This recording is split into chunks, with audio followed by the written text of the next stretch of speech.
नाज़रीन आदाब। जैसा कि आप जानते हैं, हमारा गज़ल का सफ़र जारी व सारी है। आज मैं इल्म अरूज़ के ताल्लुक़ से चंद बुनियादी बातें करूँगा। इल्म अरूज़ एक बहुत ही तफ़सीली इल्म है, कई बरस लग जाते हैं उसे सीखने में। फ़िलहाल हम कुछ बुनियादी बातें जानना चाहेंगे या मैं बताना चाहूँगा आपको कि गज़ल की ज़मीन होती है। गज़ल की ज़मीन वो होती है जिसमें गज़ल का काफ़िया, रदीफ़ और बहर, इन तीनों चीज़ों से मिलकर गज़ल की ज़मीन बनती है। किसी लफ्ज़ की आवाज़ों की तरतीब व साख्त को उसका वज़न कहते हैं। अक्सर ये लफ्ज़ गलत बोला जाता है, लोग वज़न कहते हैं, उर्दू वाले भी इसको वज़न कहते हैं, लेकिन सही तलफ़्फ़ुज़ जो है वो वज़न है। और शेर का बहर में होना लाज़मी है। अगर शेर बहर से ख़ारिज हो तो उस कलाम को नामौज़ू कलाम कहते हैं। मौज़ू कलाम उसे कहते हैं जो वज़न में हो और जिसकी बहर सही तरीके से इस्तेमाल की गई हो। अब शेर की तख्ती किसे कहते हैं? तख्ती का मतलब होता है टुकड़े करना। किसी भी शेर का वज़न मालूम करने के लिए उसके अरकान की मुतवाज़िन तक़सीम को उस शेर की तख्ती करना कहते हैं। उसी से शेर की बहर का भी इल्म होता है। नाज़रीन, मेरी गज़ल के बाद मैं एक ऐसे शख्स को आपके सामने पेश करूँगा जिसका ताल्लुक़ मद्रास से है, लेकिन उसकी उर्दू हमारे बहुत से उर्दू वालों से अच्छी है। नाज़रीन, गज़ल का मतला है इंसाफ तवक्को के बराबर नहीं मिला। इंसाफ तवक्को के बराबर नहीं मिला, कतरे का करूं क्या मैं समुंदर नहीं मिला।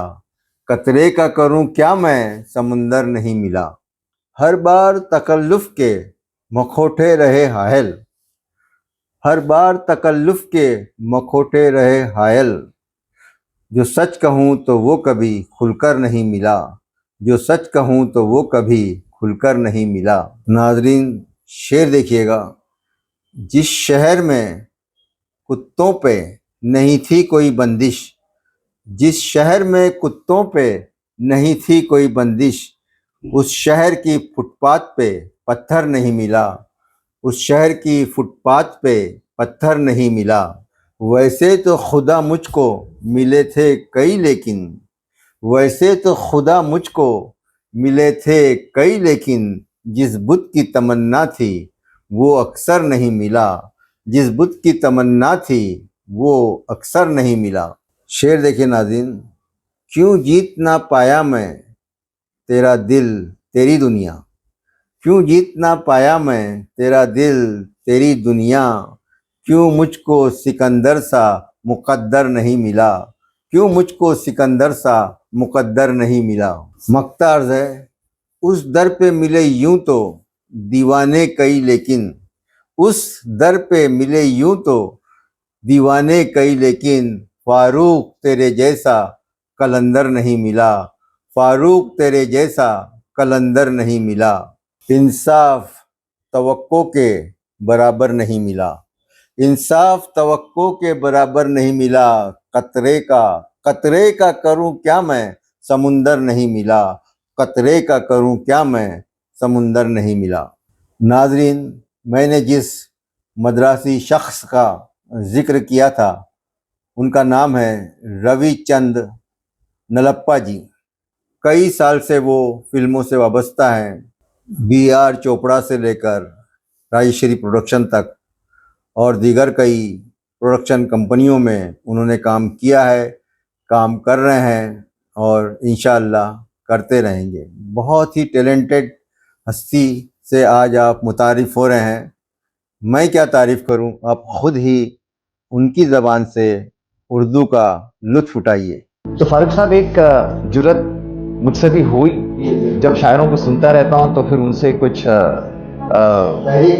कुछ ऐसे उनका मान लीजिए आशीर्वाद हो या उनकी सखावत हो मुझ पर, तो दुआएं हों उनकी, तो उनकी कभी कभी मैं उनको याद करके कुछ कभी, अभी कोविड के ज़माने में जब मैं अकेला बैठा रहता था तो एक मैं वैसे पुरुमीद इंसान हूँ, तो एक उम्मीद के ऊपर मैंने एक छोटी सी एक नज़म कही है। मैं चाहता हूँ मैं आप लोगों के साथ शेयर करूँ और उम्मीद है आप उसको पसंद करेंगे। तो उसका उन्माद है, ये वादा है। तो मैं अपने आप से एक वादा कर रहा हूँ कि लौट आऊंगा शाखों पे कलियां बनकर, लौट आऊंगा शाखों पे कलियां बनकर, खिजा को बहार में जरा बदलने तो दो, खिजा को बहार में जरा बदलने तो दो। अभी कई मंजिलों का है सफर बाकी, अभी कई मंजिलों का है सफर बाकी, जख्मी पांवों को जरा संभलने तो दो, जख्मी पांवों को जरा संभलने तो दो। तन के खड़े हैं ये मुसीबत के पहाड़, तन के खड़े हैं ये मुसीबत के पहाड़, बर्फ की चट्टानों को जरा पिघलने तो दो, बर्फ की चट्टानों को जरा पिघलने तो दो। मोहब्बत के तराने अभी और हैं सुनाने, मोहब्बत के तराने अभी और हैं सुनाने, सहमे हुए दिल को जरा मचलने तो दो, सहमे हुए दिल को जरा मचलने तो दो। अंधेरे सब बदल जाएंगे उजालों में, सब बदल जाएंगे उजालों में, सीने की बुझी आग को जरा जलने तो दो, सीने की बुझी आग को जरा जलने तो दो। ख्वाब हो जाएंगे हकीकत ये वादा है, ख्वाब हो जाएंगे हकीकत ये वादा है, मुझे घर से बाहर जरा निकलने तो दो, मुझे घर से बाहर जरा निकलने तो दो। तो फारूक साहब ये जुर्रत की है, आप मुझे माफ करें, गुस्ताखी की माफी चाहता हूँ, लेकिन उम्मीद है कि एक मैं भी तालिब इल्म हूँ, अभी भी सीख ही रहा हूँ, और एक नज़र निकल गई है तो उसको आप लोग जैसा ठीक समझें वैसे आप उसको कबूल करें या ठुकराएं, आपकी मर्जी के ऊपर है।